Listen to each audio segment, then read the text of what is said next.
There once was a princess. Doesn't it always start out with a princess who has a problem and then a Prince Charming comes and saves the day? Well, that isn't this story. There's no magic, no handsome prince, no frog to kiss, nor an evil witch. Just a girl fighting against circumstance. But that doesn't make her any less of a princess. Her father affectionately called her his little princess since the day she was born, as he rocked her to sleep. The princess was born 2 weeks early, but was always late. Rushed to the hospital, the queen delivered an 8-pound, healthy child who demanded to come out. The king's only response to the pandemonium was to look at his heavy gold onyx-faced watch and say, "Time waits for no man, and neither does my princess." The king and queen rushed the little princess home to their lower middle class 4-bedroom castle built for royalty. Throughout her life, the princess continued to never be on time, but as a princess, she never allowed others to keep her waiting. If nannies arrived even a moment tardy, she was sure to throw a tantrum. She would cry and wail and scream, ready for games and merriment. The only person who could placate the tempestuous princess was the king, who would sit the princess on his knee and let her play with his heavy gold onyx-faced watch. He would smile and watch her stare at the ticking hands, and he would say, "Time waits for no man, and neither does my princess." She blossomed into a strong-willed young woman. The king began over time to work more and more and saw less and less of his little princess. The king would return after long periods, only to leave for another war. The princess's only solace was that the king always returned when promised. As the king left for his first long journey, he sat his beautiful princess on his knee and gave her the heavy gold onyx-faced watch she always treasured. The king kissed her forehead and said, "Time waits for no man, and neither does my princess." Whenever she was lonely without her father and left waiting for life to begin, she would stare at the face of the trinket. The princess continued to grow older. She began to like boys and makeup, cell phones, and MySpace.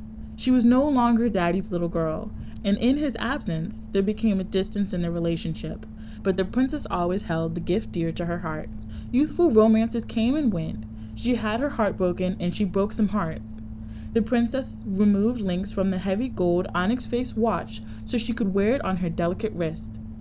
It always helped the princess to remember that she, like time, was to never wait for any man. The king continued to be absent on his kingly duties, but always came back on time, until one trip. The days passed and he did not return home. The princess, frantic that her father did not come home when he promised, sat by the window to watch for him to arrive up the castle road. Days passed and he still did not come. This wasn't just any man.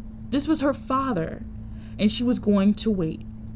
The princess removed the heavy gold onyx-faced watch and placed it in a wooden box next to her seat near the window, where she would patiently wait until the king finally returned. Day in and day out she waited, never leaving the seat. Through the rain and the shine, she sat by the sill, looking into the distance for the king. One day a storm grew larger than the kingdom has ever seen before, and it was said to be heading straight for the castle, but the princess would not budge. Many tried to move her into the cellar for safety, but the will and the conviction of the princess was unbreakable. The storm tore through the castle, and the princess was finally moved. She lay under rubble, several meters away from where the window once stood, injured from the storm. She was rushed to a hospital in critical condition. The people of the kingdom were unsure she would make it. The doctors fixed her aching heart, tired from waiting for her father and beaten from the storm. They stitched her weary soul, and they mended her torn strength. The princess woke up to the faces of loved ones. She had thought all along that she was waiting by herself for her father, not realizing that she had people who cared about her deeply. She spent time recovering from the devastating injuries in the hospital, thinking of the time she had wasted. Once well, she was eager to get back what the storm had taken from her. She returned to the decimated house in search of the heavy gold onyx-faced watch. She found the wooden box it was kept in empty, but near it lay her prized possession, damaged, but still ticking. She sat in the rubble and cried.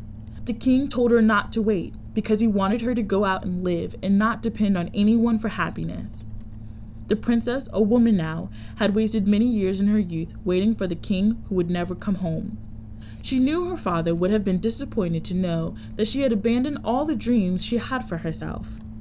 The princess took the heavy gold onyx-faced watch to be repaired and engraved in the back, "Time waits for no man," and put it in its rightful place, on her wrist. From that point forward, the princess held true to her father's dream, for her to be happy. She became a beautiful queen who never waited on any man to give her happiness. She took her strength, unencumbered by her past, and did for herself. She made a castle of her own, and took up a king who respected and loved her independence and her strength.